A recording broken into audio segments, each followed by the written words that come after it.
اعوذ باللہ من الشیطان الرجیم، بسم اللہ الرحمن الرحیم۔ السلام علیکم پیارے بچوں، کیسے ہیں آپ سب لوگ؟ امید ہے کہ آپ سب لوگ خیر و عافیت سے ہوں گے۔ پیارے بچوں، جیسا کہ آپ جانتے ہیں کہ آج بدھ ہے اور آج آپ کا ٹیسٹ ڈے ہے، اور آج ہم نے جماعت ہفتم اردو کا جس سبق کا آپ کا ٹیسٹ لینا ہے، اس سبق کا عنوان ہے جیسے کو تیسا۔ تو بچوں، جیسا کہ آپ سبق کے بارے میں پڑھ چکے ہیں کہ یہ ایک ایکٹ ہے، یعنی ایک ڈرامہ ہے جو کہ مشتمل ہے ایک بھوکے فقیر پر۔ ایک ہوٹل کا مالک ہے اس میں، اور چلاک راہگیر بھی اس میں شامل ہے، اس کے جو کردار ہیں، اور اس کے علاوہ اس میں 4 راہگیر اور بھی آتے ہیں۔ اور آپ اس ڈرامے کے بارے میں پڑھ چکے ہیں کہ ایک بازار کا منظر ہوتا ہے جہاں پہ چند دکانیں ہوتی ہیں اور ایک ہوٹل ہوتا ہے، اور وہاں پہ ایک بوڑھا فقیر جو ہوتا ہے وہاں سے اس ہوٹل کے سامنے سے اس کا گزر ہوتا ہے، اور وہ بہت زیادہ بھوکا ہوتا ہے، بھوک سے نڈھال ہوا ہوتا ہے جب وہ وہاں سے گزرتا ہے ہوٹل کے سامنے سے، تو اسے کھانوں کی جو خوشبو ہے، بہت عمدہ خوشبو آتی ہے، بہت لذیذ کھانے پکے ہوتے ہیں، اور بھوک سے وہ نڈھال ہوتا ہے اور اس کو ساری خوشبوئیں جو ہیں وہ بہت اچھی لگتی ہیں۔ اس طرح وہ جو ہے وہ جیسے جیسے خوشبو سونگھتا ہے، ساتھ میں اس کھانے کی تعریف بھی کرتا ہے کہ واہ، یہ تو مرغ پلاؤ کی ہے، یہ قورمے کی ہے، سبحان اللہ، یہ تو نرگسی کوفتے ہیں۔ مطلب اس طرح وہ کھانوں کی خوشبوئیں سونگھتا ہے۔ تو اس کا جو ہوٹل کا مالک ہوتا ہے وہ بہت لالچی ہوتا ہے، تو وہ کافی دیر سے اسے دیکھ رہا ہوتا ہے۔ تو وہ لالچی انسان جو ہوٹل کا مالک ہے وہ آتا ہے اور اس کو گریبان سے پکڑ لیتا ہے اور اسے کہتا ہے کہ میرے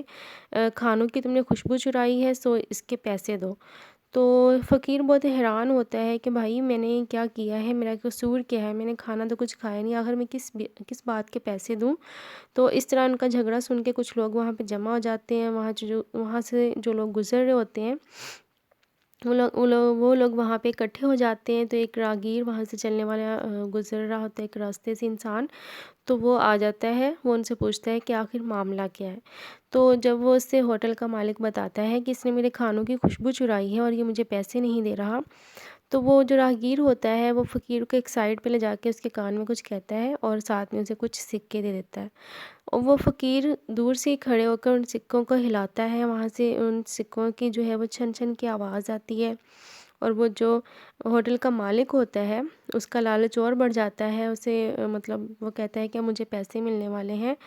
تو لیکن فقیر جو ہے وہ آگے سے اس سے ٹکا سا جواب دیتا ہے کہ جس طرح میں نے تمہارے کھانوں کی خوشبو سونگھی، اس طرح تم نے میرے سکوں کی جو ہے وہ چھن چھن کی آواز سن لی، تو حساب برابر۔ مطلب اس سے جو ہے وہ سبق سکھاتا ہے کہ اس کے لالچ کا بدلہ جو ہے وہ اس کو ویسے ہی لوٹاتا ہے جیسے وہ اس کے کھانوں کی وہ خوشبو سونگھنے پر اس سے پیسے مانگ رہا تھا، تو اس نے کہا کہ تم نے میرے سکوں کی آواز سن لی تو حساب برابر۔ تو مطلب جو انسان اگر ایسا کوئی انسان ہو ہمارے ساتھ کچھ ایسا معاملہ کرے لالچ میں آ کر، تو ہمیں اس کو اسی کے طریقے میں بھی اسی انداز میں جو ہے وہ ہم اسے سبق سکھا سکتے ہیں کہ اس نے اگر ہمارے ساتھ کچھ برا کیا ہے تو اس کو سبق سکھانے کے لیے جو ہے ہم ایسا کچھ کر سکتے ہیں کہ اس کی عقل ٹھکانے آ جائے۔ مطلب اس کو ایسے نہیں کہ ہم اس کو کوئی نقصان پہنچائیں یا اس کے ساتھ بہت زیادہ زیادتی کریں، کچھ ایسا کرنا چاہیے کہ اس کا جو لالچ ہے، اس کی جو آنکھوں پہ لالچ کی پٹی بندھی ہوتی ہے وہ اتر جائے اور اسے سمجھ جائے کہ میں برا کر رہا ہوں۔ تو اس طرح وہ جو ہوٹل کا مالک ہے اسے اپنی اس حرکت پر جو ہے وہ ندامت ہوتی ہے، شرمندگی ہوتی ہے، اور وہ مطلب جو ہے وہ دوبارہ اس سے پیسے نہیں مانگتا بلکہ الٹا وہ شرمندہ ہوتا ہے۔ تو بچوں، ہم نے یہ سبق پڑھا تھا جیسے کو تیسا۔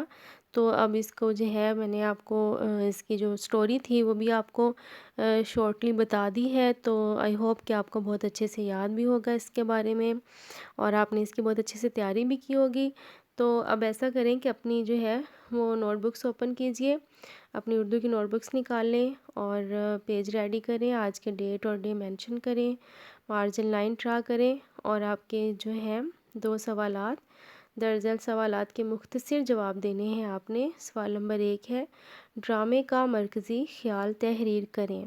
یعنی اس ڈرامے کا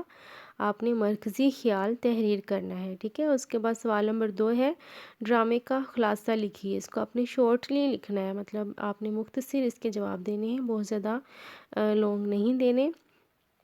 آپ نے اس کا بہت نیٹ کر کے بہت اچھا کر کے لکھنا ہے، آپ نے اس کے آنسر لکھنے ہیں، بس یہ 2 سوال ہیں آپ کے ٹیسٹ میں، آپ نے اس کو بہت اچھے سے جو ہے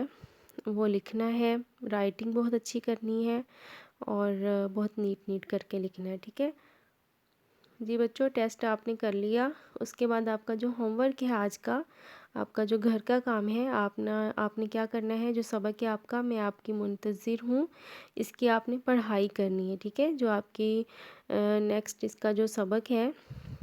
میں آپ کی منتظر ہوں، اس چیپٹر کی آپ نے پڑھائی کرنی ہے، صفحہ نمبر 112 سے لے کے 114 تک کی آپ نے اس سبق کی پڑھائی کرنی ہے، ٹھیک ہے۔ اپنا بہت سارا خیال رکھیے گا بچوں۔ اللہ حافظ، تھینکس فار واچنگ۔